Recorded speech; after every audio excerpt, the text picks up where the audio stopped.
भारत के 700 से अधिक जनजातियों में एक नाम बुक्सा जनजाति का भी आता है, जिसके उत्पत्ति को लेकर कई मान्यताएं बताई जाती है। कुछ इतिहासकारों के अनुसार बुक्सा के पूर्वजों को मराठों द्वारा भगाया गया और वे उत्तराखंड के क्षेत्रों में आकर बस गए। कुछ इतिहासकार मानते हैं कि मुगलों ने जब चित्तौड़गढ़ पर आक्रमण किया तो वहां के राजपूत व उनके अनुचर वहां से भागकर इस क्षेत्र में बस गए। इसके अतिरिक्त बुक्सा जनजाति का एक समूह खुद को पंवार राजपूत मानते हैं। हालांकि इन सब के बारे में कोई ठोस प्रमाण नहीं पाया गया है। तो कौन है ये बुक्सा जनजाति, आइए जानते हैं। जोहार, मेरा नाम है नेहा बेदिया और आप देख रहे हैं ट्राइबल खबर। जैसा कि आप जान ही रहे हैं कि आज के इस वीडियो में हम उत्तराखंड और उत्तर प्रदेश के बुक्सा जनजाति पर बात करने वाले हैं। तो वीडियो को अंत तक देखें और इसे लाइक शेयर भी करें। और हाँ, हमारे चैनल ट्राइबल खबर को सब्सक्राइब करना ना भूलें। बुक्सा जनजाति भारत के उन 75 जनजातियों में से एक है जिसे संरक्षित श्रेणी यानी PVTG में रखा गया है। इस जनजाति की प्रमुख आबादी उत्तराखंड राज्य के तराई भाबर क्षेत्रों में रहती है, जिसमें ऊधम सिंह नगर, नैनीताल, देहरादून और पौड़ी जिले शामिल है। इसके अलावा एक छोटी आबादी उत्तर प्रदेश के कुछ हिस्सों में भी निवास करती है। बताया जाता है कि बुक्सा जनजाति सर्वप्रथम 16वीं शताब्दी में बनबसा यानी चंपावत में आकर बसे थे। उत्तराखंड के नैनीताल व ऊधम सिंह नगर बुक्सा बहुल क्षेत्र है और जिस क्षेत्र में उनकी अधिक संख्या होती है उसे बुक्साड़ कहा जाता है। वर्ष 2011 के जनगणना के अनुसार बुक्सा जनजाति की जनसंख्या 67,906 है। बुक्सा जनजाति की कोई अपनी प्रमाणित भाषा नहीं है। वे जहाँ रहते हैं वहीं की बोली का प्रयोग करते हैं। हालांकि भावरी, कुमिया, रजभैंसी बोलियों को बुक्सा समुदाय का बताया जाता है। अधिकतम लोग हिंदी भाषा का उपयोग करते हैं क्योंकि यह मातृभाषा होने के कारण उनके निवास स्थानों में जनसंचार के लिए ज़्यादा उपयोग किया जाता है। बुक्सा जनजाति को अनुसूचित जनजाति की सूची में शामिल किए जाने की बात करें तो वर्ष 1967 में संविधान की धारा 342 के अंतर्गत बुक्सा को भारत के राष्ट्रपति द्वारा अनुसूचित जनजाति का दर्जा दिया गया। इसके साथ उत्तराखंड की 4 अन्य जनजातियों को भी शामिल किया गया।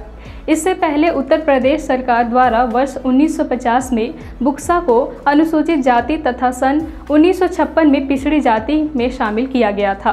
बुक्सा समुदाय के पहनावे पर गौर करें तो समाज में पुरुष धोती, कुर्ता, सदरी, पगड़ी आदि कपड़े पहनते हैं। वहीं बुक्सा महिलाएं लहंगा, चोली, ओढ़नी जैसे आदि कपड़ों का प्रयोग करती हैं।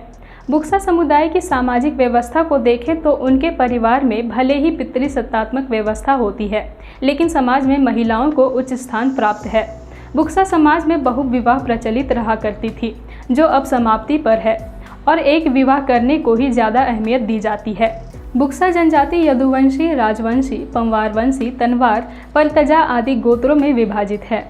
विवाह करने के संबंध में गोत्रों का पहचान करना आवश्यक होता है क्योंकि बुक्सा समाज में समान गोत्र के साथ विवाह करना निषेध है। कुछ बुक्सा समुदाय में घर जमाई की भी प्रथा पाई जाती है, जिसमें लड़की विवाह के पश्चात अपने मायके में अपने पति के साथ रहती है। हालांकि इस प्रथा का प्रचलन अब कम हो गया है। यह अधिकतर उन परिवारों में देखा जाता है जिनमें लड़के नहीं होते हैं।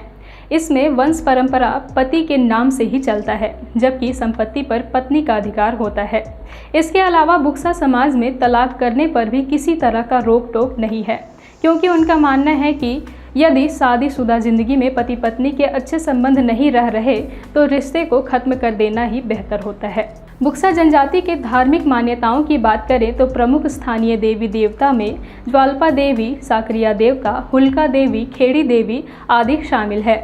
इसके साथ ही वे हिंदू देवी देवता जैसे महादेव, काली, दुर्गा, लक्ष्मी, राम लक्ष्मण की भी पूजा करते हैं। बुक्सा जनजाति के लोग कल्पित आत्माओं की भी पूजा करते हैं, जिन्हें वे बुज्जा कहते हैं। वहीं उनके त्योहारों में चैती, होली, दीपावली, नोबी, गोठरे शामिल है। उनके लिए चैती त्यौहार और मेला प्रमुख होता है, जिसे वे बहुत धूमधाम से मनाते हैं। बुक्सा जनजाति की अर्थव्यवस्था में कृषि, पशुपालन मुख्य है।